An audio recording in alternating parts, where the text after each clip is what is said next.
Hi hello friends, welcome back to our channel. Friends వచ్చేసి మనకు permanent work from home job opportunity provide చేస్తా clinic mind company నుంచి super notification అయితే release అయిందనమాట. కలిసి ఇక నోటిఫికేషన్కి ఫ్రెషర్ క్యాండిడేట్స్ కూడా అప్లై అయితే చేసుకోవచ్చు. ఎటువంటి ఎక్స్పీరియన్స్ కూడా అవసరం లేదనమాట. సో మనకు స్టార్టింగ్ శాలరీనే 20,000 to 23,000 పర్ మంత్ శాలరీ అయితే ప్రొవైడ్ చేయడం జరుగుతుంది. సో చాలా మంచి ప్యాకేజెస్తో రిక్రూట్ చేసుకుంటున్నారు కాబట్టి సో మిస్ చేసుకోకుండా ఇక నోటిఫికేషన్కి అప్లై అయితే చేసుకోండి ఫ్రెండ్స్. సో మరి ఇక నోటిఫికేషన్కి సంబంధించి కంప్లీట్ డీటెయిల్స్ అండ్ అలాగే అప్లికేషన్ ప్రాసెస్ అయితే నేను కూడా ఎక్స్ప్లెయిన్ చేస్తాను కాబట్టి వీడియో చూస్తున్న ప్రతి ఒక్కరు వీడియోని చిన్న లైక్ చేసి సపోర్ట్ అయితే చేయండి. అండ్ మన ఛానల్ని ఫస్ట్ టైం కనుక చూస్తున్నట్టు ఛానల్ని సబ్స్క్రైబ్ చేసుకుని పక్కనే ఉన్న బెల్ ఐకాన్ అయితే యాక్టివేట్ చేసుకోండి ఫ్రెండ్స్. సో ఇంకా లెట్స్ ఇక్కడ నోటిఫికేషన్ డీటెయిల్స్ అయితే చూసేద్దాం. నోటిఫికేషన్ డీటెయిల్స్ కనుక చూసుకుంటే గైస్ ఇక నోటిఫికేషన్ వచ్చేసి మనకు క్లినిక్ మైండ్ కంపెనీ నుంచి రిలీజ్ అయిందనమాట. సో ఇక కంపెనీ వాళ్ళ అఫీషియల్ కెరీర్ సెక్షన్ మనకి నోటిఫికేషన్ అయితే పోస్ట్ చేయడం జరిగింది. సో మనమైతే అఫీషియల్ వెబ్సైట్ అయితేనే మీరు క్లియర్గా చెక్ చేసుకోవచ్చు. గైస్ ఇక కంపెనీ వచ్చేసి RCM AR caller and analyst or medical building services post అయితే రిక్రూట్ చేసుకుంటున్నారు అనమాట. సో ఇక్కడ చూడండి work from home fully remote అని చెప్పేసి చాలా క్లియర్గా మెన్షన్ చేశారు.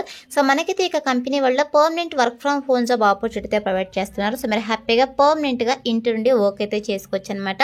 అండ్ అలాగే ఇక నోటిఫికేషన్కి అప్లై చేసుకోవడానికి మినిమం క్వాలిఫికేషన్ వచ్చేసి ఇంటర్ అనమాట. ఇంటర్ అండ్ అలాగే diploma any degree any PG qualifications కనుక ఉన్నట్లయితే హ్యాపీగా అప్లై అయితే చేసుకోవచ్చు. గైస్ మీకు ఏ స్పెషలైజేషన్లో క్వాలిఫికేషన్ పర్లేదు, ఏ ఇయర్లో పాస్ వచ్చినా కూడా మీరు ఇక నోటిఫికేషన్కి అప్లై చేసుకోవడానికి ఎలిజిబుల్ అనమాట. సో ఇక క్వాలిఫికేషన్స్ ఉన్న వాళ్ళైతే అప్లై అయితే చేసుకోండి ఫ్రెండ్స్. అండ్ నెక్స్ట్ వచ్చేసి వన్స్ మరి యొక్క RCM AR caller and analyst పోస్ట్కి సెలెక్ట్ అయిన క్యాండిడేట్స్కి శాలరీ కనుక చూసుకున్నట్టయితే స్టార్టింగ్ శాలరీనే మనకు 20,000 to 23,000 పర్ మంత్ శాలరీ అయితే ప్రొవైడ్ చేయడం జరుగుతుంది అనమాట. సో మీరు హ్యాపీగా ఇంటి ఉండే వర్క్ చేస్తూ మంత్లీ 20,000 మనీ అయితే ఎర్న్ చేసుకోవచ్చు కాబట్టి మిస్ చేసుకోకుండా ఇక నోటిఫికేషన్కి interested candidates eligible candidates apply అయితే చేసుకోండి ఫ్రెండ్స్. వచ్చేసి వన్స్ మరి యొక్క పోస్ట్కి సెలెక్ట్ అయిన తర్వాత మీరు చేసేటువంటి వర్క్ ఏంటి అని చెప్పేసి మనకి ఇక్కడ రెస్పాన్సిబిలిటీస్లో చాలా క్లియర్గా మెన్షన్ చేయడం జరిగింది. గైస్ మీరు చేయాల్సినటువంటి వర్క్ ఏంటంటే ఇక క్లినిక్ మైండ్ కంపెనీ ఏంటంటే health IT and revenue cycle management సర్వీసెస్ని అయితే ప్రొవైడ్ చేయడం జరుగుతుంది అనమాట. సో మెయిన్గా మీరు చేయాల్సినటువంటి వర్క్ ఏంటంటే ఇక్కడ చూడండి రెస్పాన్సిబిలిటీస్లో క్లియర్గా మెన్షన్ చేశారు. Perform free call analysis and check the status by calling the payer or using IVR or web portal services అని చెప్పేసి మెన్షన్ చేయడం జరిగింది. ఇది వచ్చేసి మెయిన్గా మనకు హెల్త్కి సంబంధించిన డిపార్ట్మెంట్ అనమాట. సో మీరు చేయాల్సినటువంటి వర్క్ ఏంటంటే సో పేషెంట్స్ మనకు హాస్పిటల్స్లో వచ్చి అడ్మిట్ అవుతుంటారు కదా.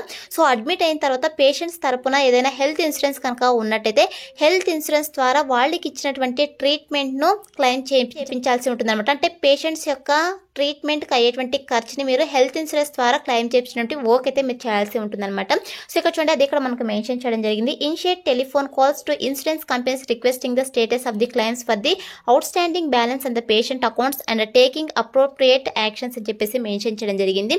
సో హెల్త్ ఇన్సూరెన్స్కి సంబంధించినటువంటి కంపెనీస్కి మీరు కాల్స్ చేసేసి సో పేషెంట్స్ యొక్క అవుట్ స్టాండింగ్ బ్యాలెన్స్ ఎంత ఉందో పేషెంట్ అకౌంట్స్లో అని చెప్పేసి మీరు చెక్ చేపించి సో క్లెయిమ్ అయితే చేయించాల్సి ఉంటుంది అనమాట. సో ఇక అమౌంట్ వచ్చేసి మీరు బై కాలింగ్ ద్వారా కావచ్చు, లేదంటే ఐవీఆర్ని యూజ్ చేసేసి కావచ్చు, లేదంటే వెబ్ పోర్టల్ సర్వీసెస్ ద్వారా అయితే మీరు హెల్త్ ఇన్సూరెన్స్ కంపెనీస్ నుంచి పేషెంట్స్ ట్రీట్మెంట్కి సంబంధించినటువంటి అమౌంట్ అయితే మీరు క్లెయిమ్ చేయించాల్సి ఉంటుంది అనమాట.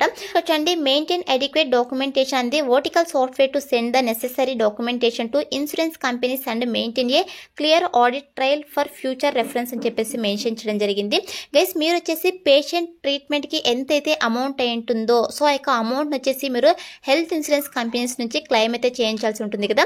సో ఇక క్లెయిమ్ చేయించడానికి కొన్ని డాక్యుమెంటేషన్స్ అయితే మీరు సెండ్ చేయాల్సి ఉంటుంది అనమాట హెల్త్ ఇన్సూరెన్స్ కంపెనీస్కి.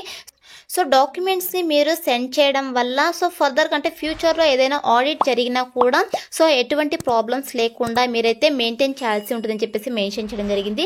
అలాగే record after call actions and perform post calls analysis for the claim follow up అని చెప్పేసి మెన్షన్ చేయడం జరిగింది. సో మీరు వచ్చేసి అంటే హెల్త్ ఇన్సూరెన్స్ కంపెనీస్కి కాల్స్ చేసినప్పుడు కావచ్చు, లేదంటే పోస్ట్ కాల్స్ అనాలిసిస్కి సంబంధించి ఈ యొక్క క్లెయిమ్ ఫాలోఅప్ అయితే చేయాల్సి ఉంటుందని చెప్పేసి మెన్షన్ చేయడం జరిగింది అనమాట. అలాగే assess and resolve enquiries request and complaints through calling to ensure that enquiries are resolved the first point of contact అని చెప్పేసి మెన్షన్ చేయడం జరిగింది. సో ఏమైనా కంప్లైంట్స్ కావచ్చు, లేదంటే ఏమైనా రిక్వెస్ట్ కనుక ఉన్నట్టయితే సో మీరు ఇమ్మీడియట్గా కాంటాక్ట్ అయ్యి రిజాల్వ్ అయితే చేయాల్సి ఉంటుందని చెప్పేసి మెన్షన్ చేయడం జరిగింది. అలాగే perform analysis of accounts receivable data, understand the reasons of under payment days AR top denial reasons and use appropriate codes to be used in documentation of reasons for denial under payments అని చెప్పేసి mention చేయడం జరిగింది. Guys యొక్క under పేమెంట్స్కి సంబంధించి మీరు each and everything అయితే analysis చేయాల్సి ఉంటుందని చెప్పేసి మెన్షన్ చేయడం జరిగింది. అలాగే manage AR accounts by ensuring accurate and timely follow up, అంటే టైం టు టైం మీరు ఫాలో అప్ అయితే చేయాల్సి ఉంటుంది అనమాట. సో ఓవరాల్గా మీరైతే హెల్త్ ఇన్సూరెన్స్ తరపు నుంచి పేషెంట్స్ యొక్క అకౌంట్స్లో ఎంత అవుట్ స్టాండింగ్ బ్యాలెన్స్ ఉందో సో దాన్ని చెక్ చేయించేసి క్లెయిమ్ అయితే చేయాల్సి ఉంటుందని చెప్పేసి మెన్షన్ చేయడం జరిగింది. వన్స్ మీరు యొక్క పోస్ట్కి సెలెక్ట్ అయిన తర్వాత 100% మీకు ట్రైనింగ్ ఇచ్చి జాబ్కి అయితే తీసుకోవడం జరుగుతుంది కాబట్టి అప్లై అయితే చేసుకోండి ఫ్రెండ్స్. అండ్ నెక్స్ట్ వచ్చేసి ఇక్కడ క్లారిఫికేషన్స్ కనుక చూసుకున్నట్టే ఈ యొక్క నోటిఫికేషన్కి బోత్ ఫ్రెషర్స్ ఎక్స్పీరియన్స్ క్యాండిడేట్స్ ఇద్దరు కూడా అప్లై అయితే చేసుకోవచ్చు. సో ఫ్రెషర్ క్యాండిడేట్స్ ఎవరైతే అప్లై చేసుకుంటారో వాళ్ళకి 100% ఇక కంపెనీ వాళ్ళు ట్రైనింగ్ ఇచ్చి జాబ్లోకి అయితే తీసుకోవడం జరుగుతుంది అనమాట. అండ్ అలాగే a brief understanding of the entire medical building cycle అని చెప్పేసి మెన్షన్ చేయడం జరిగింది. కేసు యొక్క మెడికల్ బిల్డింగ్ సైకిల్కి సంబంధించి మీరు అర్థం చేసుకుంటే కెపాసిటీ అయితే ఉండాలి. అలాగే ఎక్సలెంట్ కమ్యూనికేషన్ స్కిల్స్ అయితే ఉండాలని చెప్పేసి మెన్షన్ చేయడం జరిగింది. అలాగే పాజిటివ్ యాటిట్యూడ్ అయితే ఉండాలి. Willing to work in night shifts అని చెప్పేసి మెన్షన్ చేయడం జరిగింది. ఇది డే షిఫ్ట్స్ అయితే కాదు, మీరు నైట్ షిఫ్ట్స్ అయితే వర్క్ అయితే చేయాల్సి ఉంటుంది అనమాట. సో ఎవరైతే నైట్ షిఫ్ట్ లో వర్క్ చేయడానికి విల్లింగ్ ఉంటారో అటువంటి క్యాండిడేట్స్ అయితే ఇక నోటిఫికేషన్ కి అప్లై అయితే చేసుకోండి ఫ్రెండ్స్. అలాగే ఇక స్కిల్స్ అండ్ క్వాలిఫికేషన్స్ అయితే మన దగ్గర నుంచి ఎక్స్పెక్ట్ చేస్తున్న కాబట్టి ఇక స్కిల్స్ అని మీకు రెజ్యూమ్ లో అప్డేట్ చేసి అప్లై అయితే చేసుకుని సెలెక్ట్ అయ్యే ఛాన్సెస్ ఎక్కువగా ఉంటుంది అనమాట. అండ్ నెక్స్ట్ వచ్చేసి మస్ట్ హ్యావ్ అని చెప్పేసి ఇక్కడ చూడండి మన దగ్గర నుంచి కొన్ని రిక్వైర్మెంట్స్ అయితే వీళ్ళు ఎక్స్పెక్ట్ చేస్తున్నారు అనమాట. గైస్ మీరైతే యూఎస్ షిఫ్ట్స్ లో వర్క్ చేయడానికి విల్లింగ్ అయితే ఉండాలన్నమాట. అంటే యూఎస్ టైమ్ జోన్స్ లో మీరు వర్క్ అయితే చేయాల్సి ఉంటుంది. అలాగే మనకి ఇక కంపెనీ వాళ్ళు permanent work from home job opportunity provide చేస్తున్నారు కాబట్టి సో వర్క్ చేయడానికి ఓన్ ల్యాప్టాప్ ఆ డెస్క్టాప్ అయితే మీ దగ్గర ఉండాలన్నమాట. సో మీ ఓన్ ల్యాప్టాప్ ఆ డెస్క్టాప్ లోనే మీరు యొక్క వర్క్ అయితే చేయాల్సి ఉంటుంది. సో ఇక్కడ చూడండి మీ దగ్గర ఉండేటువంటి ల్యాప్టాప్ ఆ డెస్క్టాప్ వచ్చేసి so hardware configuration at least 8 GB RAM అయితే ఉండాలని చెప్పేసి మెన్షన్ చేయడం జరిగింది.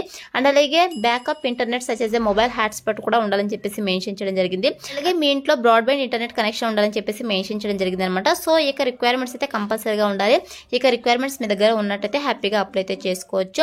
అలాగే ఇక ఆఫీస్ లొకేషన్ వచ్చేసి మనకు ఢిల్లీలో అయితే ఉందన్నమాట. బట్ మనకైతే permanent work from home job opportunity provide చేస్తున్నాం కాబట్టి సో మీరు హ్యాపీగా ఇంటి నుండి వర్క్ అయితే చేసుకోవచ్చు.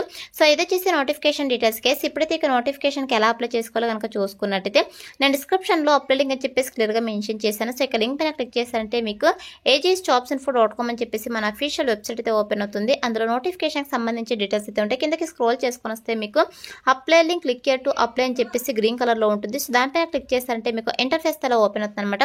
సో ఓపెన్ తర్వాత సింపుల్ ఇక్కడ అప్లై ఉంది కదా, సో ఇక అప్లై బటన్ అయితే క్లిక్ చేసేసేయండి.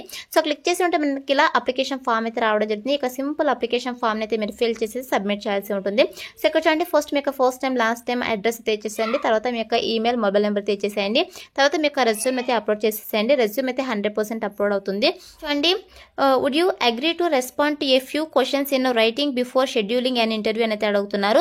సో ఇంటర్వ్యూ షెడ్యూల్ చేయడానికంటే ముందు వీళ్ళు కొన్ని క్వశ్చన్స్ అయితే అడుగుతారనమాట. సో వాటికి మీరు రెస్పాండ్ అవుతారా, అగ్రీ చేస్తున్నారా అని అయితే అడుగుతున్నారు. ఎస్ అని చెప్పేసి ఇక్కడ క్లిక్ చేసేసేయండి. సో క్లిక్ చేసేసి సబ్మిట్ అనే అప్లికేషన్ అయితే క్లిక్ చేసేసేయండి. సో మీకు అప్లికేషన్ ఫామ్ సక్సెస్ఫుల్గా సబ్మిట్ అయితే మీకు థ్యాంక్ యూ అని చెప్పేసి పాపప్ అయితే రావడం జరుగుతుంది. అలా వస్తేనే మీకు అప్లికేషన్ ఫామ్ వాళ్ళకి సక్సెస్ఫుల్గా సబ్మిట్ అయినట్టు. ఇలా అయితే అప్లై అయితే చేసుకోవాల్సి ఉంటుంది. వన్స్ అప్లై చేసుకున్న తర్వాత సెలక్షన్ ప్రాసెస్ వచ్చేసి మీ యొక్క రెజ్యూమ్ అయితే వాళ్ళు రివ్యూ చేస్తారు. సో రివ్యూ చేసి ఎవరైతే షార్ట్ లిస్ట్ అవుతారో వాళ్ళని ఓవర్ది మెయిల్ ఆర్ ఫోన్ కాల్ ద్వారా వీళ్ళు కాంటాక్ట్ అవుతారనమాట. సో కాంటాక్ట్ అయ్యి బేస్డ్ ఆన్ బిజినెస్ రిక్వైర్మెంట్స్ బట్టి వీళ్ళు online interview or telephone interview అయితే వీళ్ళు కండక్ట్ చేసేసి సెలెక్ట్ అయితే చేసుకోవడం జరుగుతుంది అనమాట. ఇలా అయితే మనకు సెలక్షన్ ప్రాసెస్ అయితే ఉంటుంది కాబట్టి interested candidates eligible candidates apply అయితే చేసుకోండి ఫ్రెండ్స్. డిస్క్రిప్షన్లో అప్లై లింక్ అయితే అవైలబుల్లో ఉంది. So that's all for today guys. Hope ఇడే మీకు యూస్ఫుల్ అవుతుంది అనుకుంటున్నాను. వీడియో అయితే లైక్ చేయండి, అలాగే మీ ఫ్రెండ్స్ అందరూ కూడా షేర్ చేయండి. సో దట్ వాళ్ళకు కూడా హెల్ప్ఫుల్ అయితే అవుతుంది. Thanks for watching.